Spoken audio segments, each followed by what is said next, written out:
महल्ला छोटा सा था लेकिन लोग दिल के बहुत बड़े थे। इस महल्ले के एक कोने में छोटी सी कच्ची झोंपड़ी में नौमान अपनी बीवी सोनिया और 3 बच्चों के साथ रहता था। नौमान रोज मेहनत मजदूरी करता, कभी मजदूरी मलती, कभी खाली हाथ लूट आता, मगर बच्चों के चेहरों पर मुस्कुराहट देखने के लिए वो हर दुख सह लेता। ईद उल अज़हा करीब थी। हर तरफ जानवरों की बहार थी। कोई बड़ा बकरा ले आया, कोई लंबा सांड, और कहीं बच्चे अपने जानवरों के साथ खेलते नजर आते।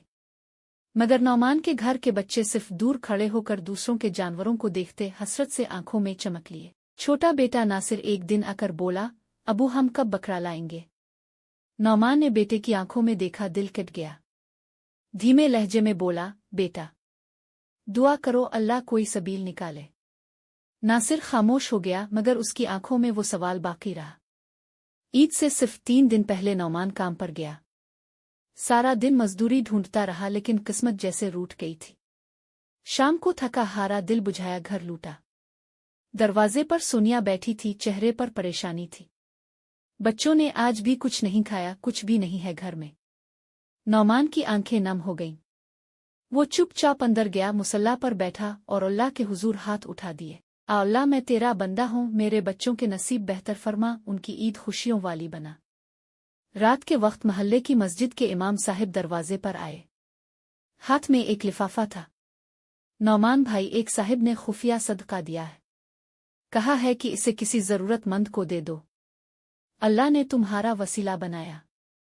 नौमान ने हैरानी से लिफाफा लिया, खोला तो अंदर 5000 रुपए थे। आंखों से आंसू निकल पड़े, जुबान से सिर्फ अल्हम्दुलिल्लाह ओ निकला। अगले दिन सुबह सवेरे नौमान बकरा मंडी पहुंचा।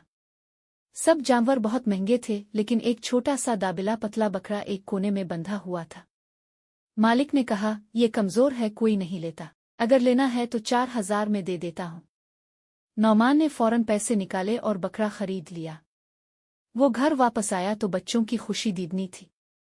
नासिर, शाइस्ता और मासूमा बकरे के गिर्द नाचने लगे।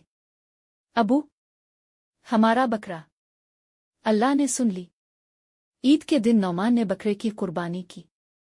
गोश्त का कुछ हिस्सा महल्ले के गरीबों को बांटा और बाकी घर के लिए रखा। बच्चों ने ईद की नमाज के बाद गोश्त से भरे नान खाए, जो उनके लिए ईद की सबसे बड़ी खुशी थी। महल्ले वालों ने जब देखा कि नौमान के घर भी कुर्बानी हुई है तो उनके दिल भी खुश हो गए। किसी ने बच्चों को कपड़े दिए, किसी ने ईदी। महल्ले की बहनों ने सोनिया के साथ बैठकर हंसी मजाक किया। एक दिन के लिए नौमान का घर भी खुशियों से भर गया। ईद के दिन जब सब लोग हंस रहे थे, नौमान ने आसमान की तरफ देखा और आहिस्ता से कहा, अल्लाह तेरा शुक्र है, तूने मेरे बच्चों को खुशी दी, मुझे सरफराज किया। सबक, ये कहानी हमें सिखाती है कि खुशी सिर्फ बड़े जानवर या कीमती लिबास से नहीं आती, बल्कि सच्ची खुशी इस वक्त हासिल होती है जब इंसान सब्र और शुक्र के साथ अल्लाह पर भरोसा रखे, और जब कम्युनिटी एक दूसरे का ख्याल रखे तो हर घर में ईद बन जाती है।